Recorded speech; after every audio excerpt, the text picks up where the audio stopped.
Joining me is Einar Tangen. He's a senior fellow at the Tai-he Institute and the founder of the Asia Narrative Substack. Einar, great having you first. And second, given the recent U.S. tariffs ranging from 10 to 49 on ASEAN members, as we just said in the package, how do you see these measures impacting the bloc's economic cohesion and its relations with major powers?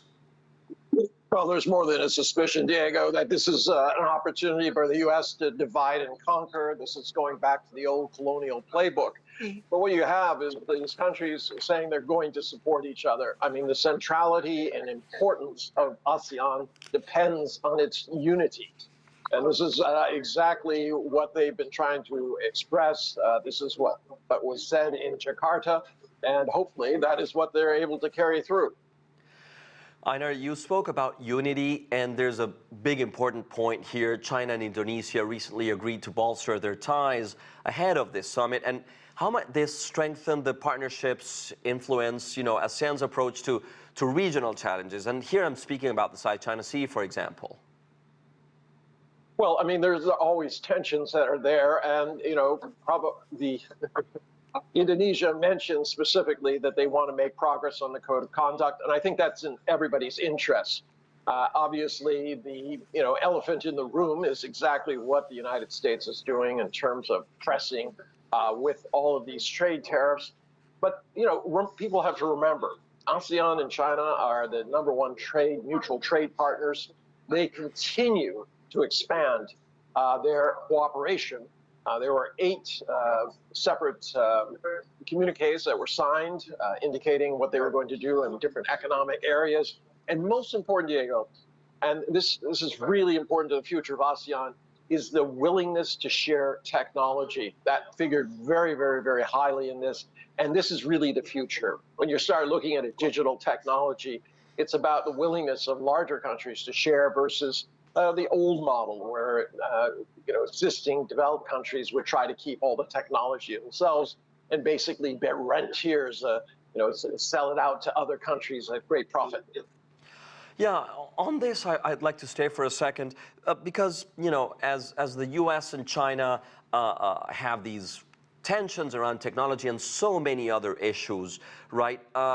How do you believe ASEAN can navigate its relationship with both superpowers to maintain regional stability and economic growth?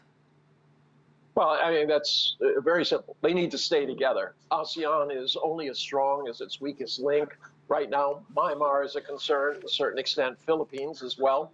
But if they can stay together, they won't hang separately, as the old saying goes. And this is really, really important. And it's not something that China opposes. It's really something that the U.S. doesn't like. They want a kind of hub and spoke system where the U.S. is at the hub and they have these individual spokes where they have bilateral agreements where the U.S. can use its extra heft, power, military threats, or at least dominance to force what most people believe are unequal treaties. Whereas China is saying, we will deal with you as an entity, as equals, as a group that we want to cooperate with through consensus. And Einar, looking ahead, which strategies should ASEAN adopt to enhance its resilience against external economic shocks and to stay central in regional affairs? It's choosing economics over military, cooperation and consensus over conflict and tariffs. These are the important things. ASEAN stays together. It will do very, very well. It's already a major trading bloc in the world, and it can continue. We always revert back to the EU and other areas, but ASEAN is huge. Now, also, what is going to be happening here is the Middle East is coming into the picture. This is the first summit that's going to be held in conjunction with ASEAN. China will be attending.